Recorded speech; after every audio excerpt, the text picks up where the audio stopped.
It's no secret that I love Killzone. For me to even begin to explain why I love all three of these games, well, I'd have to dedicate an entire review to each of them, but I'm not really here to talk about these three great games. I'm here to talk about Killzone 3, and what a total train wreck disaster this game is. So anyways, wait, hold on a second. You know what? Let's do a brief recap of Killzone 2 just to sort out some minor little details, you know what I mean?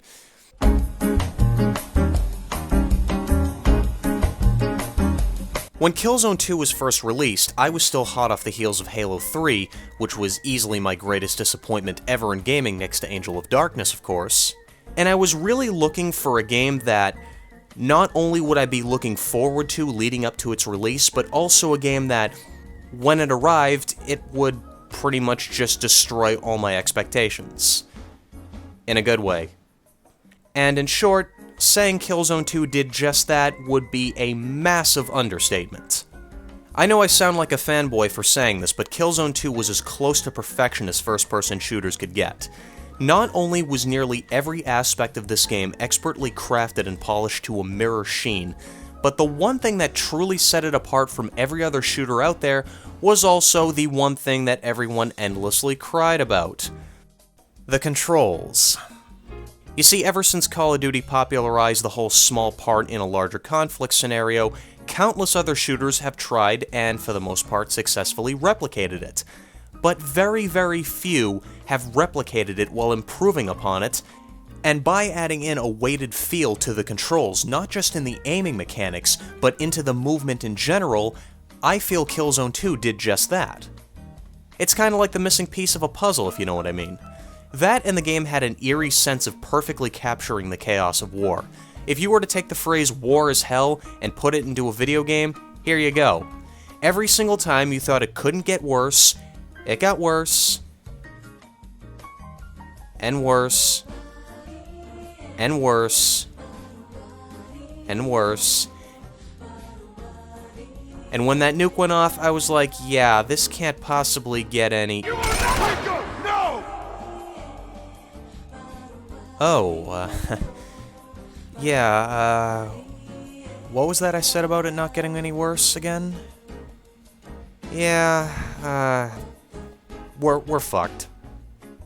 But as you know, most people can't wrap their fragile pea-sized brains around anything outside their cozy little norm, and thanks to all you little fucking retards, as well as some hefty kickbacks from Microsoft which resulted in mass media demonization of the game surrounding the broken controls, Killzone 2 is viewed by history as a failure and will forever sit in the corner of obscurity because of all these stupid fucking complaints, despite the fact that the game sold well over 2 million copies.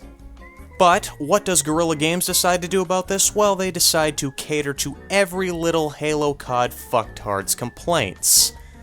And what do we get out of this? We get a game that controls exactly like every other shooter out there on the market. And did this help sales figures for Killzone 3? Well, the answer to that question remains to be decided. But the answer's no. Okay, there's nothing wrong with this, per se. It's just that this takes away the key element that separated Killzone 2 from the myriad of other games out there. And secondly, I focused so much on those damned controls that I couldn't see the rest of the shitstorm, because this was only to be the least of this game's problems.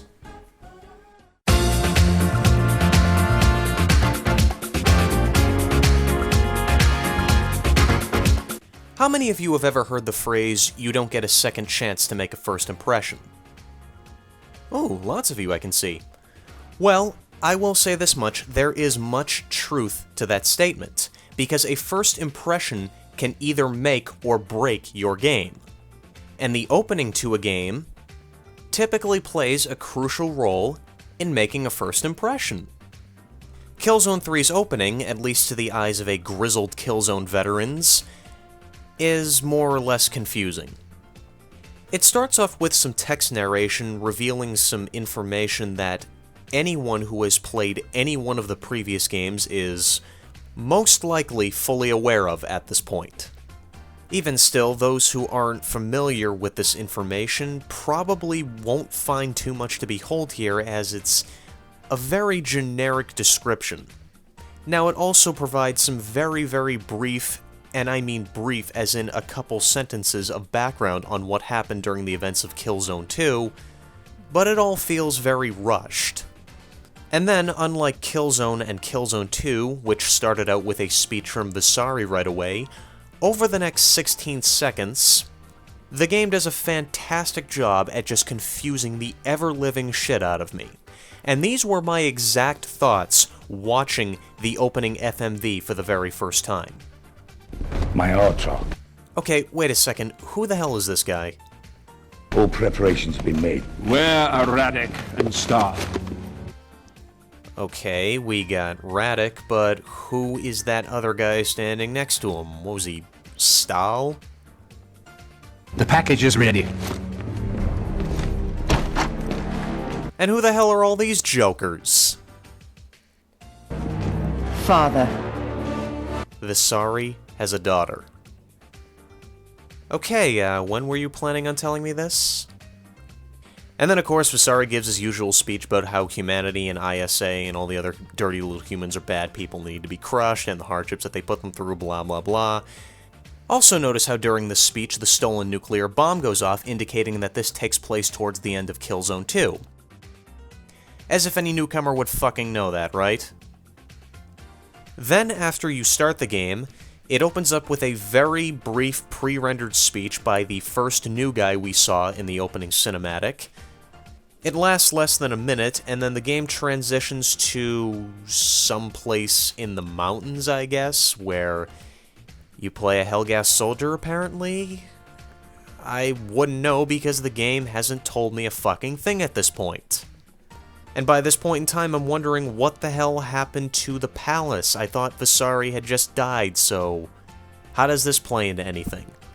And then all you can really do is walk around and walk through some very poorly disguised scripted events before a cutscene plays where it's revealed to be Sev, and he surprises the Stahl guy, I guess, and then it finally goes back to where Killzone 2 left off.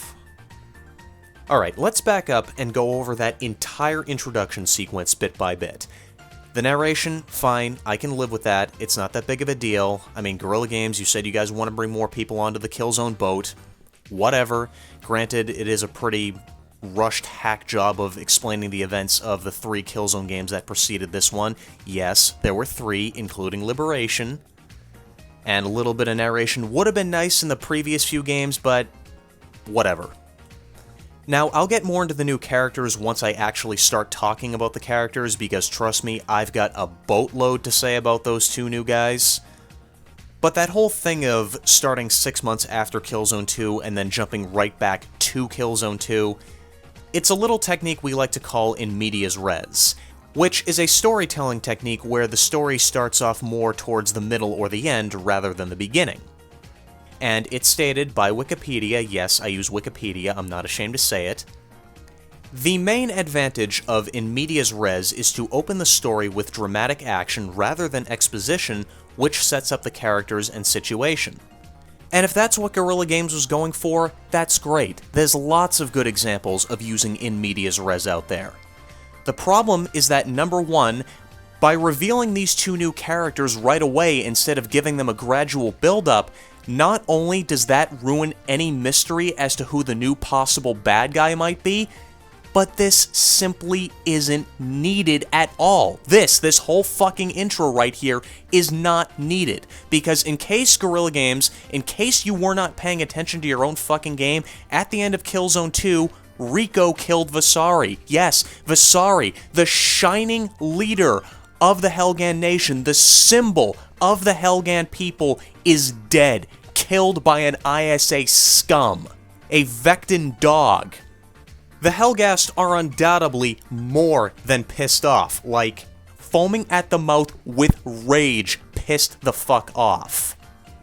So the ideal opening for this game should have been to start it out with a bang, and you know what? As soon as the game goes right back to where Killzone 2 left off, that's what happens, the Helghast attack, and they're pissed off.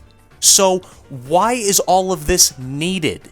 Not only is this whole entire setup here completely and utterly unnecessary, for the reasons I just stated, but it also ruins what could have been the greatest surprise in the entire game.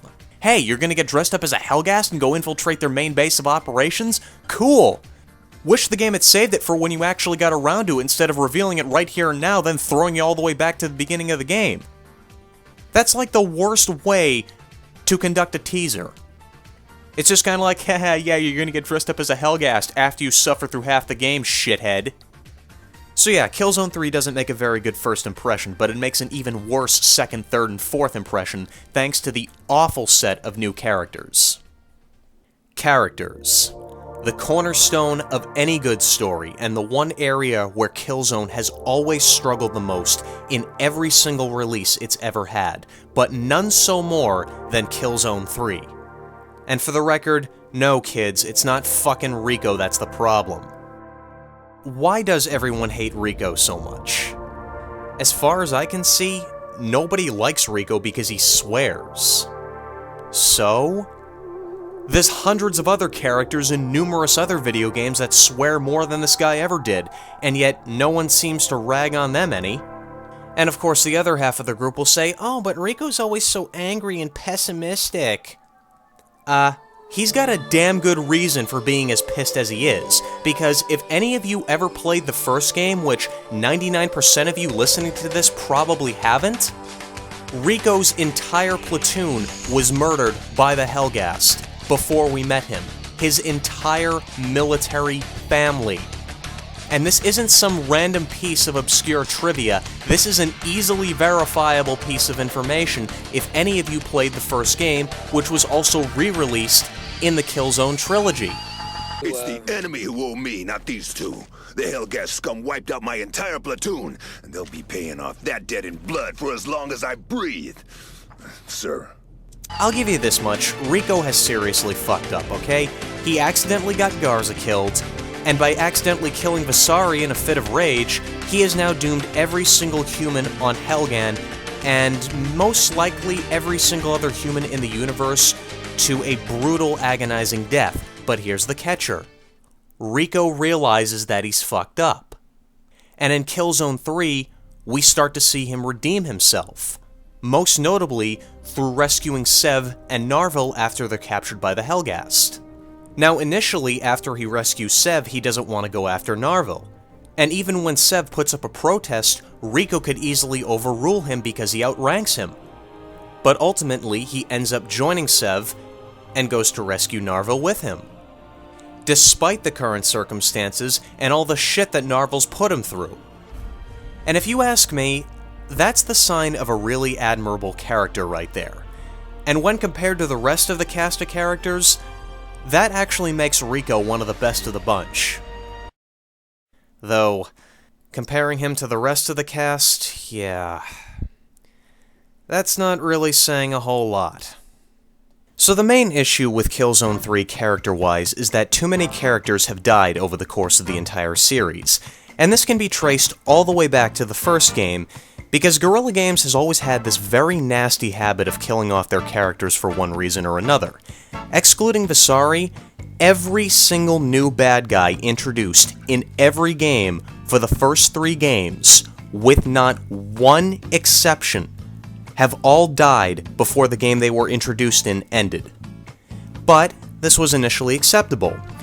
You see, Guerrilla Games was never any good at crafting characters in general, and as a result, they relied almost exclusively on the image of the Helghast soldier to project them out to be a very strong, intimidating enemy, at least in the early days. And by itself, it worked. It got me thinking, hey, if the ordinary bad dudes are this awesome, what does their leader look like?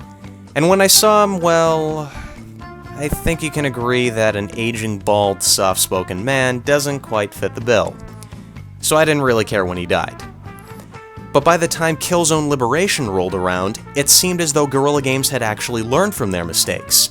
Many of the characters were improved upon from previous games, the new characters introduced weren't all that bad, but the main highlight was one of the supporting bad guys, Kobar. This guy, I could totally believe he was the leader of the Helghast. This guy was the human equivalent of a raging bull. He perfectly projected the brutality of the Helghast, and on top of that, he was just an asshole. The only problem is, 2 missions after you meet him, dead. Just like that. But by the time Killzone 2 rolled around, I could forgive even this, as we received what was the best Helghast commander to date, Colonel Radek. This guy was like the perfect combination of Lente and Kobar. He had Lente's calm and formalness to him, but if you pissed him off, it was almost a guarantee that you would be dead by the time your interaction with him was over. And this alone made him a very unpredictable and dangerous opponent. And the music perfectly complemented his every appearance. Yet, Guerrilla Games was up to their usual antics once again, and just before the game ends,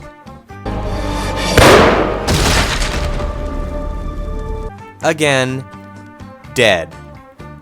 Now, by the time Killzone 3 was about to be released, I knew with all the changes being made to the story, to the controls, and to everything else, that it was going to be nigh impossible for this game to have a villain that even meets Radek's standards. And all in all, did we get a failure of a main villain? Oh, we sure as shit did, and a little more than we bargained for. Am I missing something here? What about the tank group on the left? Johann Stahl. Well, I'm thrilled to see that the private sector is interested in state affairs. Again. The ISA tank group on the left?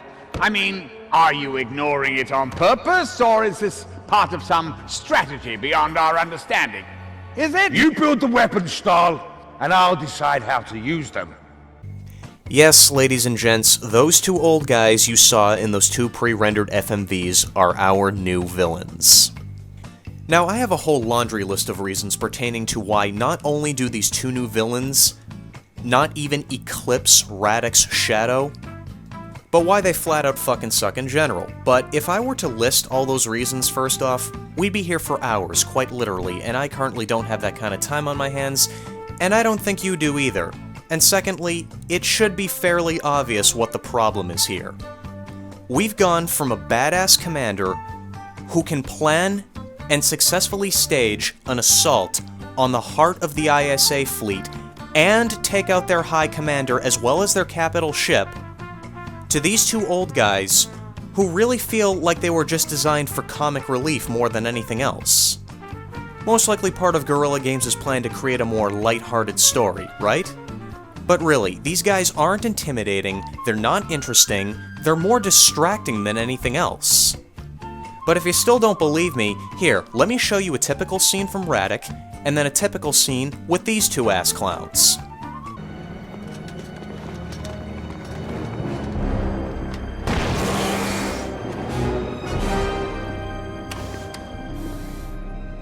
Colonel Templar. Colonel Radek, this is unexpected. I'd rather we had met in combat. Like soldiers. I agree. But we find ourselves here. Indeed. Now, give me the nuclear codes. The women told me they were here.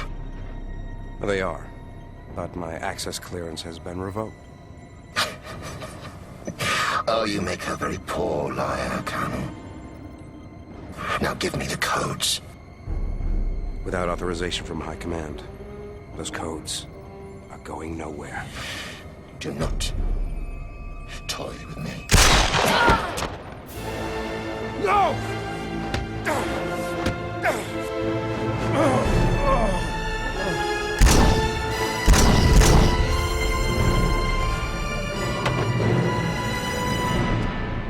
Download the code data!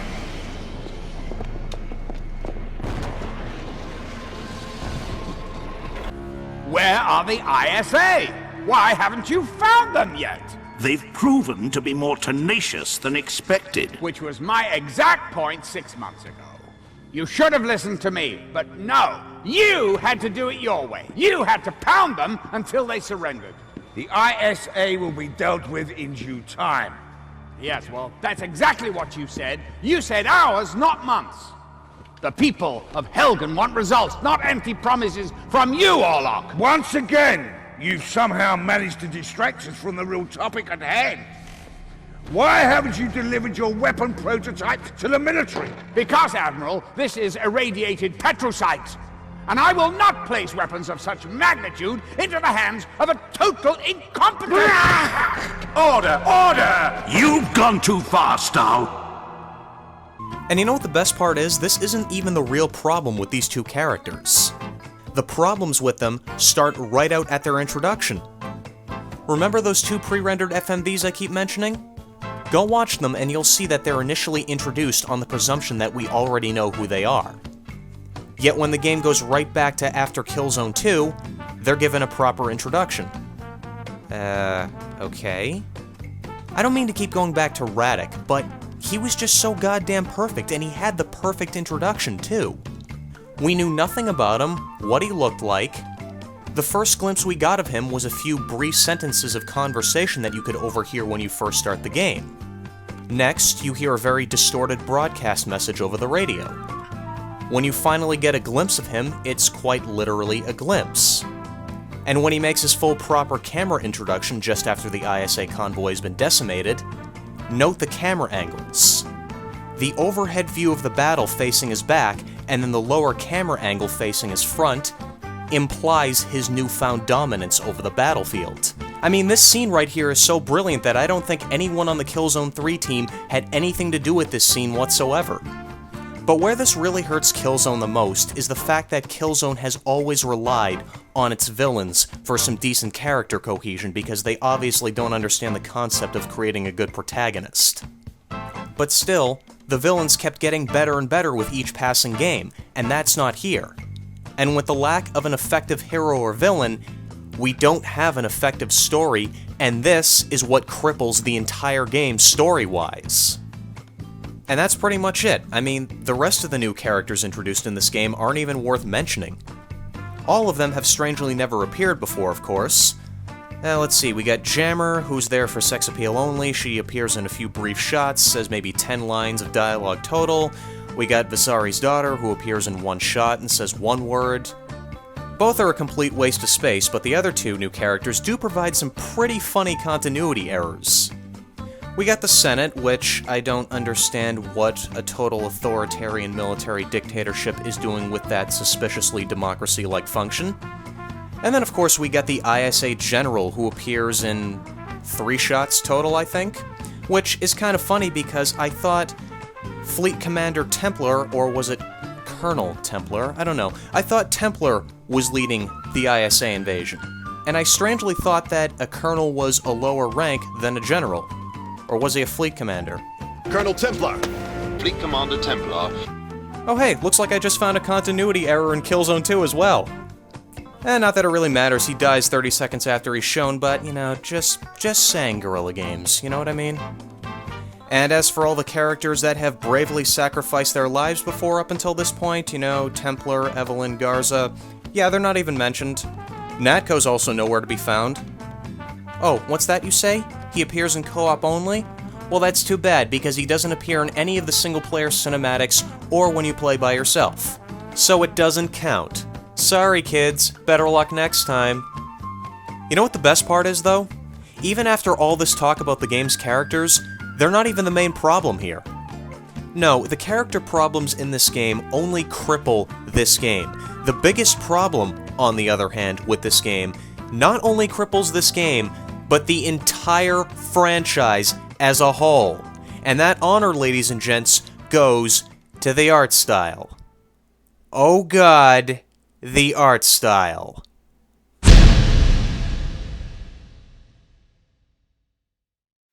You know, I just realized that over the course of this video, I've shown hardly any gameplay from Killzone 3. And that's because I really don't need to. You know, I try my best not to judge games right off the bat, not to let my first impression become my whole impression of the game. Because, let's face it, first impressions 90% of the time are often entirely wrong. And for the most part, well, I'm able to accomplish just that. In this game's case, however, as soon as the game gave me control of my character, let's just say my first impression was correct, all the way through. Tell me something, kids. What's wrong with this picture? I know most of you are going to say, well, I don't see nothing wrong with the picture. Really, what is wrong with this fucking picture? Well, the fucking problem lies in the question of where did the Helghast suddenly get the means to make all of this shit? Let's see, we got hologram technology, we got stark white clean facilities, we got full digital heads-up displays behind the goggles of assumingly every single soldier here. And let's see what else we got. Oh, we got energy shields on their starships now. We've got irradiated petrocite, which, according to this game's logic, radiation plus electricity equals a fully sentient being that can actively seek out, destroy targets, and then return to its container, whatever you want to call it. And, yeah, you've got me as to what the fuck these things are. What are they, like half-organic, half-synthetic troop carriers, complete with coffee cup holders? Now, I don't claim to be an expert on this, but if I recalled correctly, prior to this game, the Helghast couldn't even create their own nuclear bomb. Remember that little nuclear bomb that went off in Killzone 2? Yeah, that belonged to the ISA, which they stole during the events of Killzone Liberation, but hell, who the hell's played that game? More plot convenience for Guerrilla Games, right? So, yeah, we've gone from a poor, impoverished, heavily industrialized enemy that has to scrape the most bottom-of-the-barrel tech just to get by, to an enemy that is so technologically advanced it would make even the most diehard Trekkie go nuts, from one instant to the next, and it was all accomplished with absolutely no explanation whatsoever. Congratulations, Guerrilla Games. I mean, if you really want to pick out the finer details to try and find a reason, you could argue that that whole speech by Visari at the end of Killzone 2 about how he was the only thing keeping the Helghast under control is the reason for all of this, and that the Helghast have finally unleashed their full frontal fury. But number one, if the ISA are invading their homeworld and Visari knew his life was in danger, there would be no reason for the Helghast to do that whatsoever. In fact, if the Helghast wanted Vecta as badly as they did, they wouldn't have held back there either. I mean, do I even have to explain anymore why this just completely kills the entire franchise? I don't really think I do. I mean, I really got nothing left to say on this, but I will offer these last parting words. The one thing I always loved about Killzone is that it was based on 20th century conflicts, and Guerrilla Games even confirmed that that was an artistic direction that they intentionally took the first game in. And the main advantage to taking it in that direction is that it allowed them to create a credible and believable sci-fi universe without having to throw in colorful aliens or fancy ray guns or any other flashy sort of shit like that. It created a very warlike environment while throwing in a few sci-fi elements, you know, other planets, starships, shit like that, but all the weapons could be compared to something that exists in our own world. And with Killzone 3 and their new Star Trek-esque direction that they've taken it in, that pretty much all just gets tossed out the window. And considering that Killzone 3 was the most successful out of all the games thus far, you can bet dollars to donuts that Guerrilla Games is going to take all future installments in this direction. And as such, the entire Killzone franchise has been effectively crippled. And that's all I really have to say. I mean, I don't even think I need to discuss it anymore. I could go on for hours about this, but I think I've made my point. Killzone 3 is a fucking train wreck disaster that has successfully destroyed a great franchise, all because some little 12-year-old Halo tard couldn't wrap his fragile pea-sized brain around a new style of controls, or some other element he saw that he didn't understand, and cried about it endlessly on the Guerrilla Games forums. New installments for the Killzone franchise are planned. Hell, they might even be here by the time you watch this video. But with the current state the franchise is in, and the fact that people seem to love Killzone 3 the most, I seriously fear for the future of this franchise.